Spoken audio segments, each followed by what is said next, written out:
the Twitter people. Oh, you have to tweet people. Yep. Spaces. It must be Ah. so hard. Like, wow. I don't know how you compartmentalize. It's gonna be freaking out.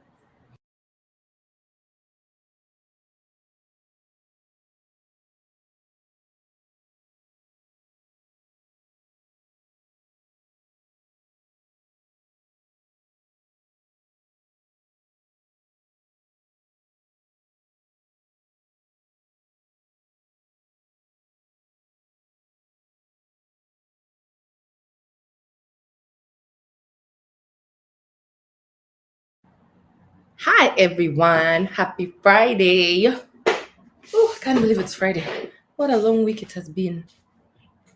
Have you done your Friday reflections? How was the week? How did you get through the week? What worked? What didn't work? Have you learned anything new this week? It's important that you have like your same questions and then like you go over them every week and every now and then you throw in like a new one or ask yourself something different. Well, just so that you keep aware and you keep reflecting, so that you keep learning and growing and making sure that you're measuring the important things. So think about, how did your week go? What were the good things this week? What were the bad things this week? How do you avoid the bad ones in future? What lesson can you pick from that? What did you fail at that you can learn from? Who are you grateful to? How did they help you? How did the person or the event or something that went differently than you expected? Because life is always throwing us curveballs.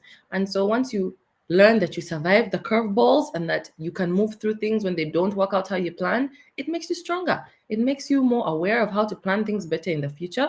And it also shows you that when things don't go according to plan, you will survive. You can rely on yourself and trust in your own skills and abilities. But unless you're like aware of those things and you take them in well, like you're positive about it, you're not beating yourself up about every failure, you're picking the lessons, you're trusting yourself, that you don't grow in that area. So you stay fearful and you stay worried and it gives you more anxiety about the future. But it's something I've learned with time. If you reflect as things are happening and you look for the positive side, you look for the good, you look for the lesson, you give yourself a pat on the back when you do well, it helps. It builds your own confidence in yourself because life is always going to have unexpected obstacles and things that come at us. But we have to be able to trust that we have the ability to live through them. And that's how you keep going and that's how you keep growing. So I hope you have done your weekly reflections. All right. Today's topic is getting on a board as a professional. It's our last week of board series, so this is your last chance for board questions. We're gonna be moving to communications, I believe. So getting on a board as a professional is an interesting area. I think it's not something I personally like worked towards, but now that I'm on several boards, I look back and I'm like, these are the things that helped me and that made me ready for it. So it's useful. So I thought that's what I would be able to share. I believe there's a video somewhere, it must be on YouTube about this, one of my videos. So as a professional, I think being on a board is something to aspire to and something to look like you're going to look forward to. That's where you grow in your career, because professionals are the ones who are on boards, because boards are for professional companies, essentially for all corporates and big companies, small companies. So the sooner you learn how to get on a board and you learn how to be useful on a board and good on a board, then the better for you and the more useful you'll be to others.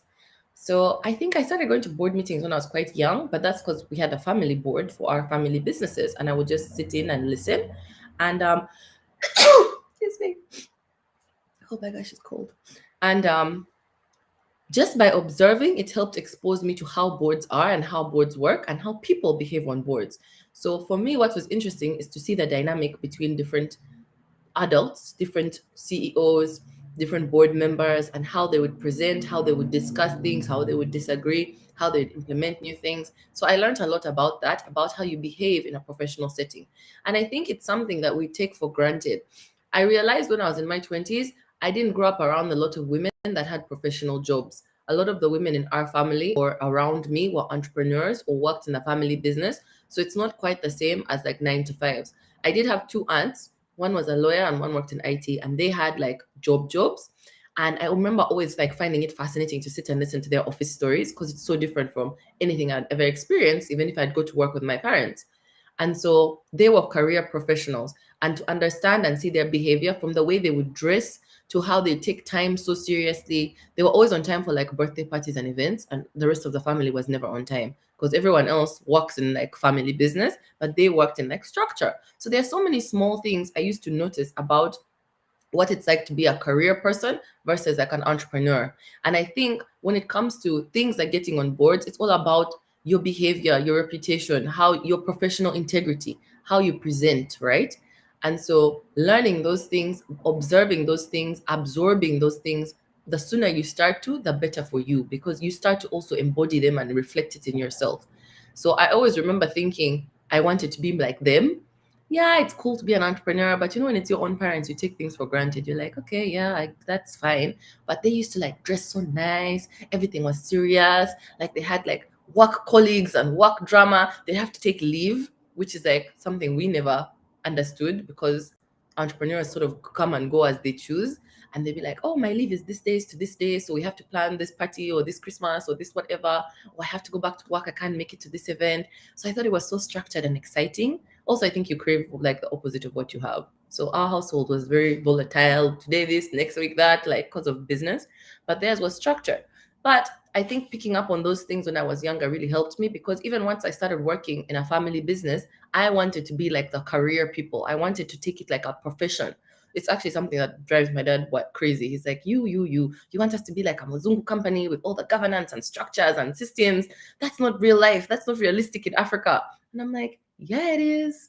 We can be like that too. But he thinks it's not necessary or needed because business doesn't need that technically. And it runs in their own ways and they have their own systems. It's just not structured. And then one of my first jobs was at a bank in Uganda, and it was so cool. At first, I realized it was not for me quite quickly, but it was interesting to see the work culture, the way people dress, the way people show up on time, the way meetings are run, the systems, the policies, the hierarchies. I had never been exposed to something like that. And the reason I'm saying this is learning these processes and how you fit in the process makes you a better career professional. And that's what's going to make you attractive to a board later.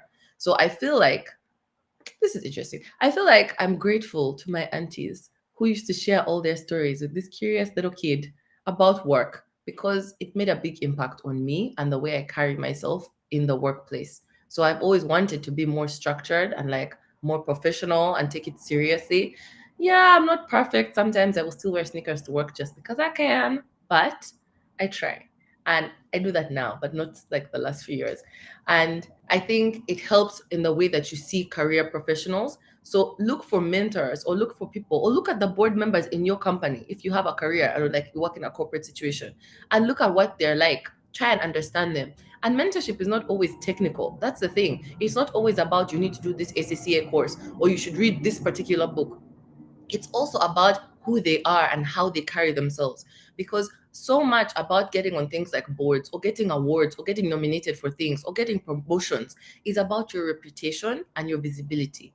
So it's about how other people see you and absorb you, how other people value you. So a lot of what I'm always trying to say is you have to be able to show your value and you have to be able to be visible in that value. Because there's no point in being amazing at what you do and no one knows. You're just that quiet person who does everyone's work and never gets the credit for it. Because when promotion time comes, it will not be you they look for.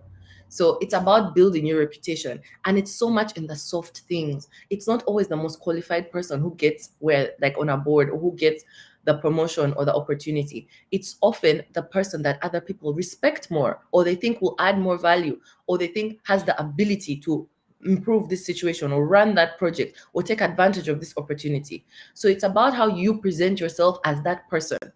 It's not fake or manipulative because you actually have to live that way. If you carry yourself in a certain way, that's what becomes your reputation. So, what I'm saying is be intentional about who you are being and how you are showing up at work. And that is how your value will move forward. Your reputation will open doors for you, and your visibility and how people perceive you is what's going to help you to open up those opportunities. So think about it that way. Look for the people who you respect. Look for the people in your company that are respected, in your field that are respected. Because to be on a board, it shows that you are respected in that field and they believe you add value in that area. And as we've talked about in this last month, boards have diversity, right? So they're not going to have a board with 7 lawyers. They're going to have boards with a lawyer, a finance person, a marketing person, like with different backgrounds, right? So in your field, how do you stand out? How are you going to be that expert that they want on their board? So you have to think about that now so that in the future, you are that person. You start to behave like them now. If you think, oh, okay, I'll wait till I'm like 45, then I'll start behaving like this, it will be a bit late, I think, because your reputation will have already been established. People already know you for how they know you, or they don't know you at all. And it's very hard to like come out of nowhere because at that point, your peers will be much more visible. So the sooner you start doing this stuff, no offense if you're already 45, it's not too late. You can still do it. But the sooner you start, the better. Whether you're 21, whether you're 55, like the sooner you start, the better. The sooner you're intentional and proactive, the sooner you start to get the things that you actually want to get. And I know I didn't aspire to be on a board, but once I got on one and then I learned and I could do it, I got on another and now like I enjoy it. And it helps with my life and my lifestyle. I learn so much. I get paid to do this work. So it adds different values. You meet different people, you're exposed to different things. I get to travel for my boards. I get to meet such cool, interesting people that my normal job would never like introduce me to.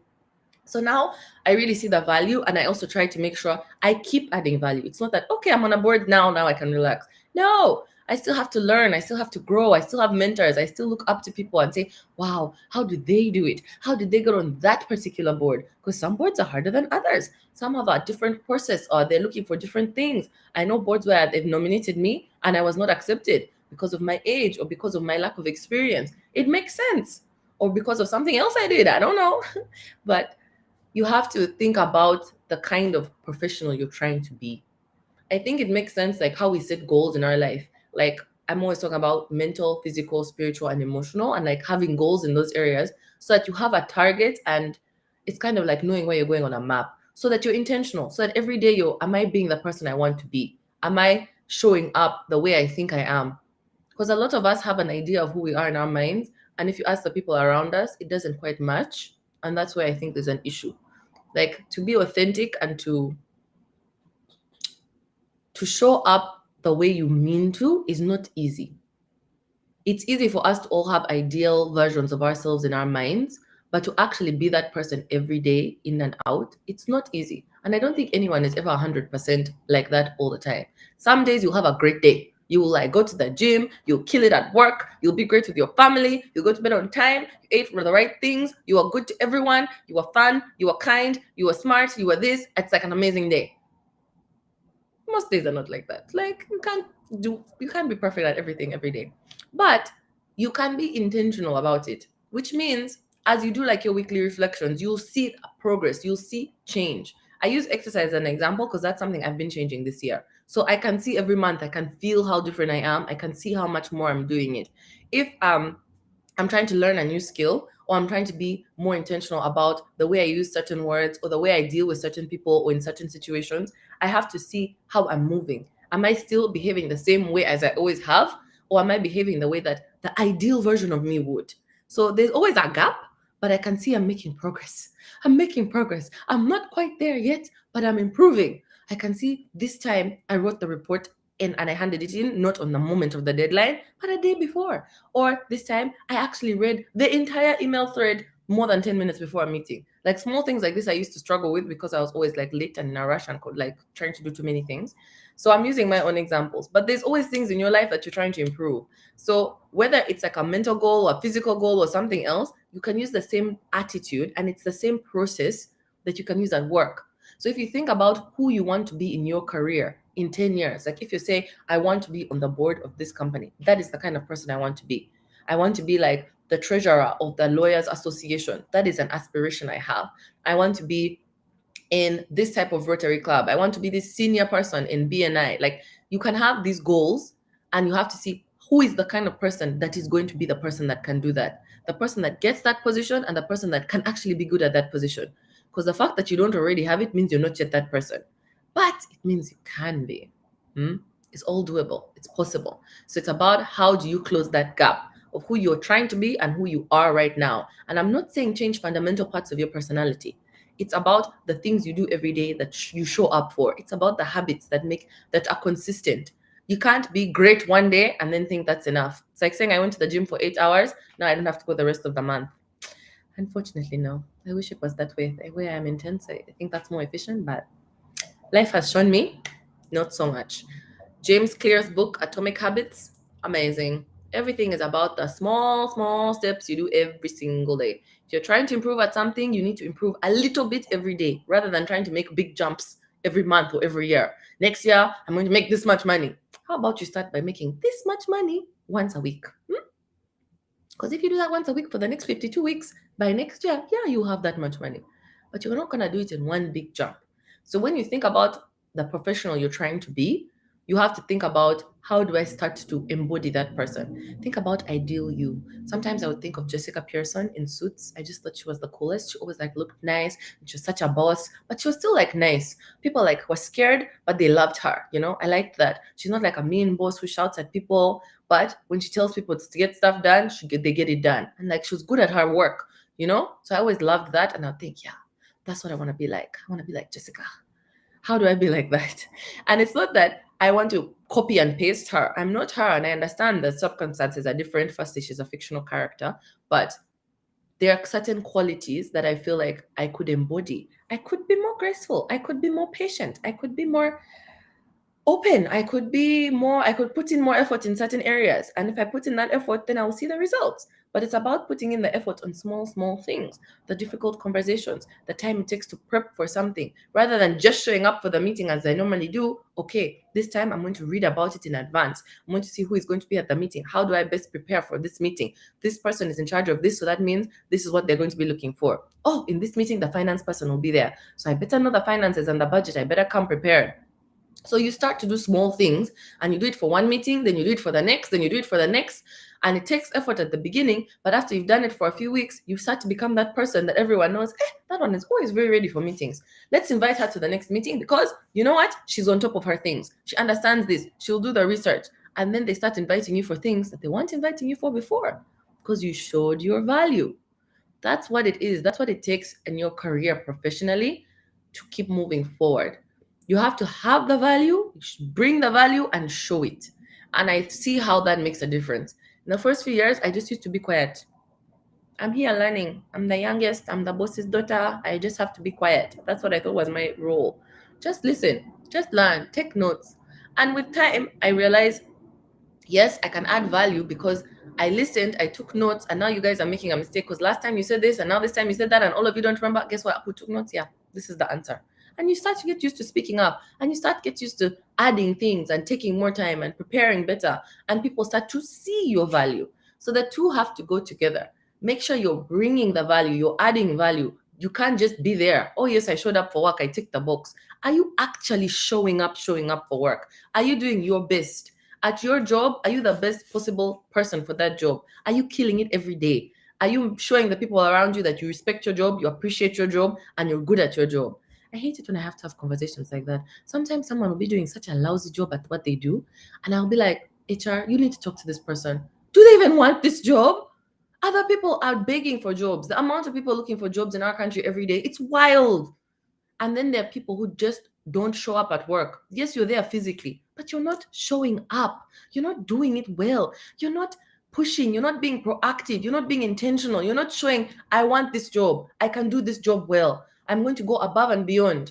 And I know it's hard. I saw someone in the comments last week that said, but the job will always ask for so much and it's a job. It's not yours. At the end of the day, you're replaceable. That's true.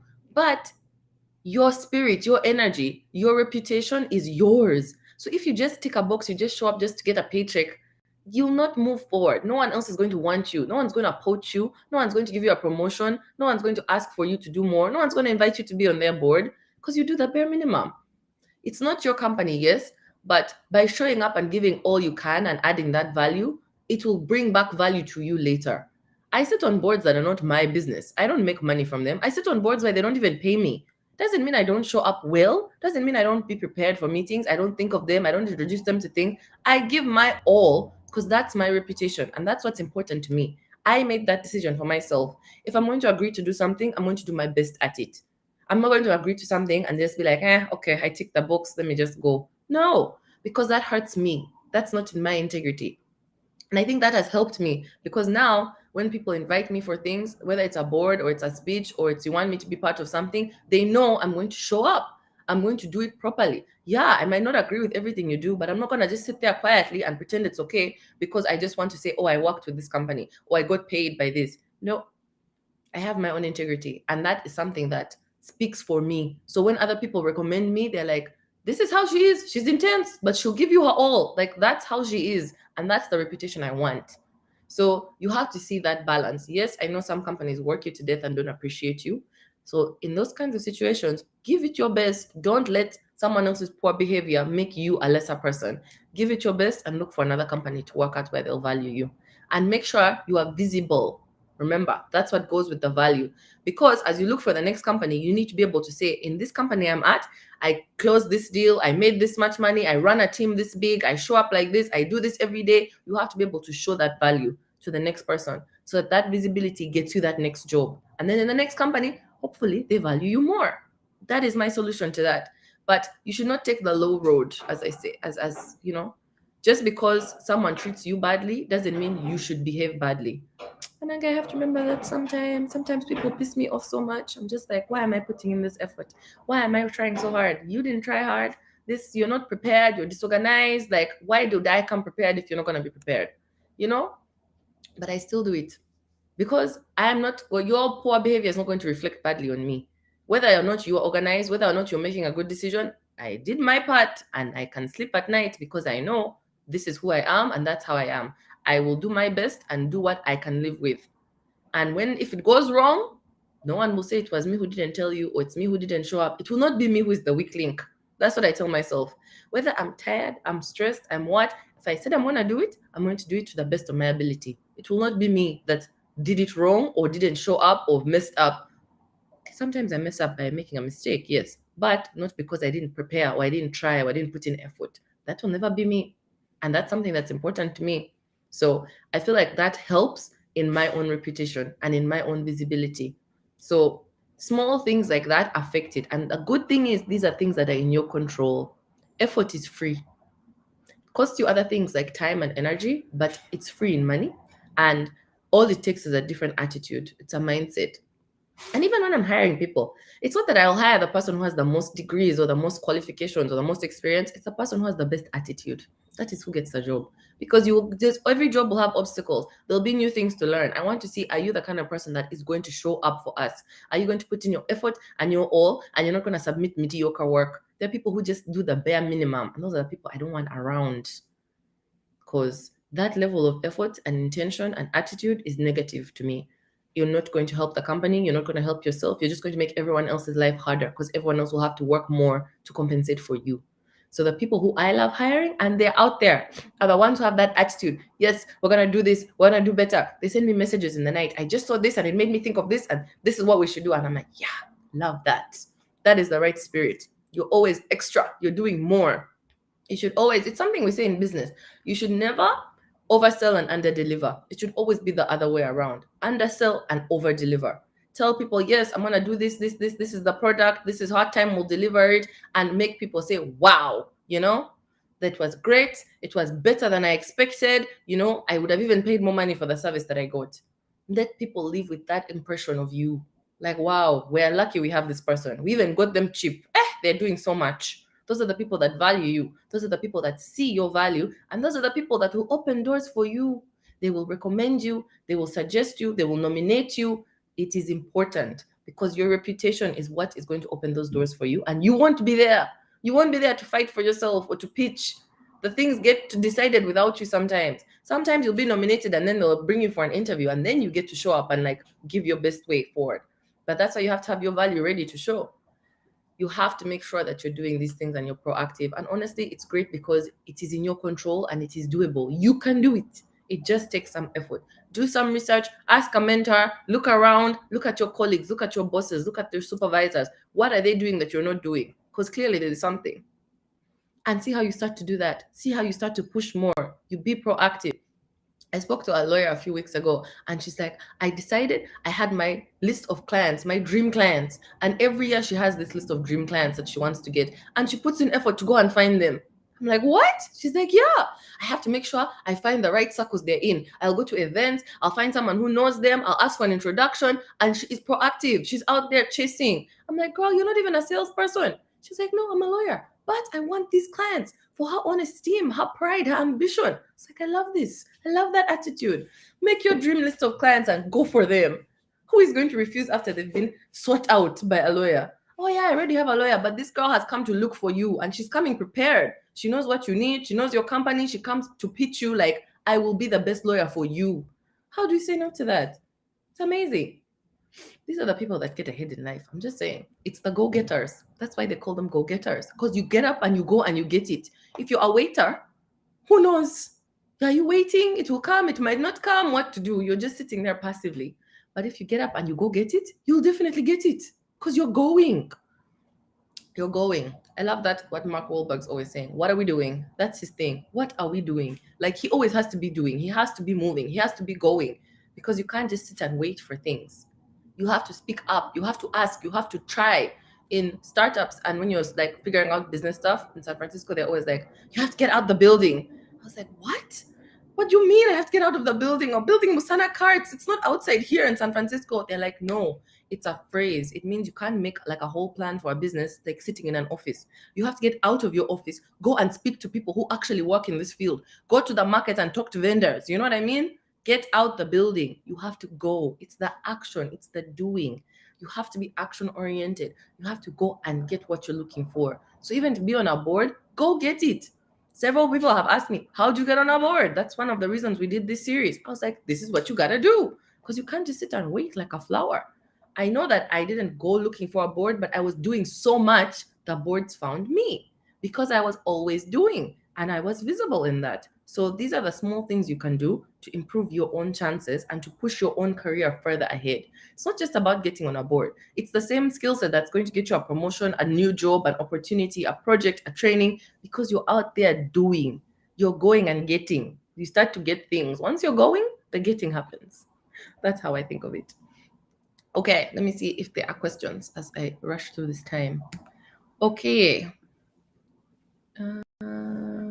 Can you contrast the differences between an advisory board and a board of directors? Sure, Davidson. So an advisory board is not legally bound to a company. A board of directors is. That is the major difference in my understanding. An advisory board is more like you're just mentors to the company.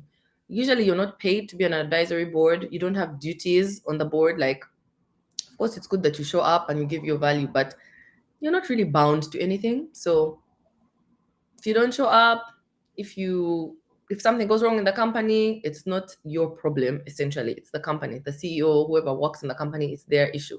When you're on the board of directors, you are legally attached to the company. So you are the bosses of the CEO, the board.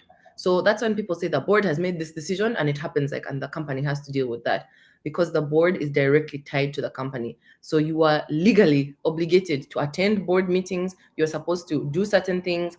Boards even have like ethics and integrity. You can be fired from the board. Like, it's a very serious position. Advisory board is like a softer landing. It's if you're thinking as a board member. And also as a company, it's good to start with an advisory board so that you learn sort of the governance that's necessary, how to prepare for the board, how to take the advice, how to integrate the board's information with the CEO and the company. It helps you to have an advisory board first before you have a board of directors, just so that you get used to it. Like, as an entrepreneur, that's what I would suggest. Like, for example, we have a board of directors in Simba Group, but Musana has an advisory board. It's different because also it's a big responsibility to be in the board of directors. It's harder, and those board of directors usually compensated. Like, you pay those ones, they're part of the company, and like, it's important, and you're attached, so you don't just pick them anyhow, and you can't have like an infinite amount. I've seen advisory boards of like 20 people, just like, okay, they all advise you, they're all advisors to the company, so it works that way. But that's the major difference, is the how closely tied you are to the company. How do you identify the perfect person to serve on the board? How do you tell someone is right for the job? Thank you for the question, Hillary. There's no such thing as perfect, but you identify people who are well suited to your board because of the skills and the background that they have and how much they care about your company. Whether it's about a board of directors or advisory board, you need to find someone who believes in the company and what they're doing, and they have the right experience, which means they're not you. So they have experience you don't have. They have knowledge you don't have. They have a network you don't have. And you want to make sure that it's diverse. So you don't get like 7 lawyers on your board, all of them from the same law firm in the same city. You know what I mean? You need to find people who are going to complement you, who are going to complement the company, who are going to give you rich advice, knowledge, network, and support. That is what a board is for. They're to support the company to make better decisions so that the CEO or the founder is not making all the decisions by themselves with only the information and the ideas that they have. The board supplements that. So they need to be people you respect, people who have better experience, well, not better, but different, more experience usually than you in those certain fields. And they're specific, like they're professionals in their areas. Like they understand that subject topic and that sector, and they're going to add value to you and your company. All right. What is the goal with boards? Oh, okay, Robert. I think I just explained that. That is basically the goal with the board. They're there to support the company and help the company move forward, because a CEO or a founder cannot make every decision by themselves. We are all human beings. We are also limited. And by the time a company has a board, it means you have other employees, you have like financial responsibilities, you're making an impact in the community. So you can't just be making decisions willy-nilly like like a single person. So a board is there to support you, to make sure you're making the right decisions or the best decisions possible, to call you out when you're going wrong, or to make you accountable, to make sure you're moving in the right direction. They also introduce you to people, to their networks, to opportunities. They help you with fundraising. So boards do so much, but it's about the governance. So it's about making sure this company is growing and moving in a good direction and is not being sort of overly controlled or micromanaged by one person, or like senior management, or like no big issues are happening that, with more oversight and supervision. Everyone needs supervision. Everybody has a boss. So you have to also think about them like the boss of the boss, to help the boss to make better decisions. Yeah. An accountability partner and like mentors. So that's helpful. Um, what happens when you feel like you're not given audience to express and show your value? Doreen, you gotta go there. You gotta be a go-getter. No one is going to give you anything. You have to speak up. You have to ask for the meetings, or say, can I talk to you? Or by the way, this, send an email, talk to them, make sure that you are making that space for yourself. Because things are not handed to us in life. So no one is giving you the audience, essentially. If your company doesn't have a situation where there's like weekly meetings or like meetings on a project or a way you can show your value, then you have to be proactive about it. Send an email saying, I did this research, this is the report, this is my recommendation. Or ask your supervisor, can I come and meet you about something? And sit there and show them what you're thinking about and how you add value. It's important that you create those audiences for yourself. You have to make those situations happen. It's not easy, but it's doable. So you just have to pick some courage, make sure you've got your facts down, and show the value that you're adding, because it's very easy for you to be overlooked. Assuming you meet all the qualities you have mentioned, how do you get the attention of the company whose board you want to sit on? Any practical advice? Interesting. I really like LinkedIn because I feel like it's subtle. So if you're in like a specific field, you should follow all the like thought leaders in that field and all the companies that are there, and then you should put your value there. You can easily like comment on something that they do. You can meet up with someone who works in the company. Sometimes that helps. They're called information interviews. Tell someone, oh, I love the company you're working for, I would love to get to know more, can I take you out for coffee sometime? Send that to like 3 or 4 people who work in the company and meet them and talk to them and ask them about the company. I'm very interested in this field, I'm very interested in that. How do you get to know? You build a relationship with people. So when it comes time for them to nominate people for the board, they'll be like, oh, there was this person I met the other day at a conference. They were so interesting. They had all these questions. They had all these ideas. They are so good at this. And they think of you. Because I think when it comes to boards, you need to be top of mind. Like people need to be aware of you. So in your field, you want to shine. You need your value to be shown. I like things like LinkedIn because it's easy and it's not like you're out there giving speeches, which is harder. You have to be visible in your field. Like I'm saying, the board members have specific like sectors and expertise. So in your field, you should be known as an expert, because usually when people are making boards, they'll ask other people like nominate people. The other day, someone asked me to nominate like some women for their board. And I was like, okay, what kind are you looking for? Oh, I need women who have financial backgrounds, who have this understanding, who are passionate about this. So I had to start thinking, who are the women I know in my life, or who I've met, or who I can see or recommend. So you want to be one of those people who others think of in that field. You need to be associated with your sector, with your area. So add value in that area, whether you're speaking at Rotary events or you're consulting for different companies or you're big in your own company, you need to be visible. That's the practical advice I'd give you. Once you know you have the qualities, you know you have the competency, you're adding value in that field, then you need to be visible. That's the part that's missing. So people need to know you, not just that company, because you never know who is the person they're asking who should be on my board. Maybe it's the CEO's cousin, maybe it's the CEO's Rotary member. You need to be known in your field for that stuff. You need to be known as a valuable person in that field. And then you can get nominated for things like that, because you can't submit yourself. It's not like boards have open bids. Yeah. So you have to be making sure that in your field, people know you for that. Thank you for the mentorship. My pleasure. Will you be having a week on networking? Okay. We did networking week in month in her. We can add networking. I think we're doing communications and then branding. We can add networking. Sure. I will take that feedback. Thank you. Okay, we have even passed the time. I hope that is helpful, everyone. That's the end of board series. We will be kicking off communications, which is another helpful one for everything. So have a wonderful weekend.